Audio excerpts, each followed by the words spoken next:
I am very intrigued by the show that my next guests are here to talk about. It's called Starball, a Dreamy Musical Astronomy Show. And it's returning to Seattle for the first time in 7 years. Starball is part improv, part musical theater, part astronomy, and it's performed, like you see, inside a planetarium. I'm joined by co-creator and performer Dan Dennis and director Rachel Katz-Carey. Thank you both for being here. Thank you. We're very excited. Yeah. Okay, science, musicals, comedies, all things that I love. So I'm on board. How did you come up with this concept for Starball? Well, we were working in the planetarium, my partner John Kaufman and myself, and we were doing a lot of different experimentation with theater in the planetarium. We were doing normal planetarium shows, but we were also, doing plays and doing musicals elsewhere, and so we started doing it there. And really the idea was to focus on the audience. Okay. So the show was really about trying to get them to be able to participate as much as possible and to do it in a way that they would want to participate. Right, where it's not on them, it's not too stressful. Yeah, and sometimes you go to, like a stand-up comedy show or something like that, and sometimes the interaction with the audience is a little like, we're gonna berate you, or we're gonna, and this was exactly the opposite of that. We were really trying to elicit their participation in the show, and to do it with music as well. Right. Okay. My brain is still spinning about like how this all comes together. But Rachel, I have to ask.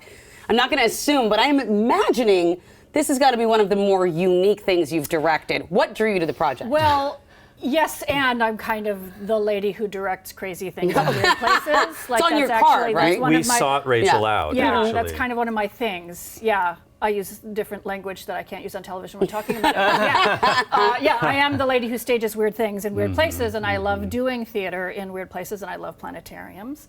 And they created it before I was brought on, so I got to see it, and I was just enchanted. And one of my favorite things is theater that invites the audience to be a partner, right, in creating something, and it's different every single performance because the audience brings their dreams in, and we use those to build the world. And then they write a song on the spot based on that world that we've built. So when they were like, "Would you like to be part of this?" Oh my God, where do I sign? We needed some help, really. Right. Well, We ran it for 2 years, 2 summers, and then we understood that we needed some help in what is the story that we're actually trying to tell.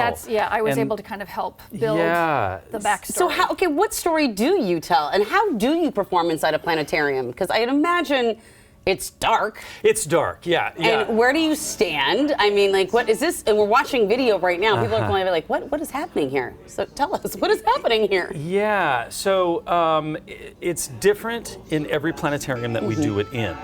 At Pacific Science Center, where we developed it, it's a small planetarium. It's a single row of seats all the way around. We can walk all the way around. Which is very cool. Which is great. Yeah, the star projectors in the middle of the room. So, one of the challenges is trying to figure out how we're going to be seen when we need to be seen. Right. So lighting, where it needs to happen, and darkness where it needs to happen as well. It's hard. We recently did an interview in a planetarium interviewing an astrophysicist, but our editor, our wonderful editor, Gloria, she was able to figure out lighting because we were really struggling. I mean, that's got to be a huge part of it. Yeah, and also, dealing with shadow and, when do we want to have our attention on the sky and when do we want to have our attention on us? How has it evolved? I know that you've been a big part of the evolution, and I understand that through that evolution, the actual audience's dreams factor in? Well, the dreams were always part of it. Okay. Right. What I helped create was a great question to ask when you're doing any play is, why for is this night different than any other? And that was the question that we didn't have an answer for when we started. And so part of what I helped with was figure out the story of the characters that John and Dan are playing and what skin they have in the game. And so that's part of how it changed. But the other thing is, we've been doing this. We love it so much. We've been doing it for 22 years, whenever we can. 22 years. 22 years, and we come back to it every time. And every time we start thinking, well, we'll just get it back up on its feet. And yet there are chunks of it that are more scripted. Yeah. And every single time we come back, we end up revisiting those chunks and refining them, and it gets better every time. There's a moment in the show that we refer to as the scene. The scene, yeah. And the scene. It's the scene because it is the place where we start to understand why this night is different. Right. And every time we come back to the show, that scene gets tweaked just a little bit more, and the relationship between the two characters deepens just a little bit more. Okay, I am completely intrigued. I cannot wait to come and watch the show. And my friends, do not miss the homecoming of Starball, a dreamy musical astronomy show. It plays July 10th through the 14th at the West of Lenin Theater in Seattle's Fremont neighborhood. Go check it out. Not a lot of time to go see this, so get your tickets now. It's small. That's It's a small house, so.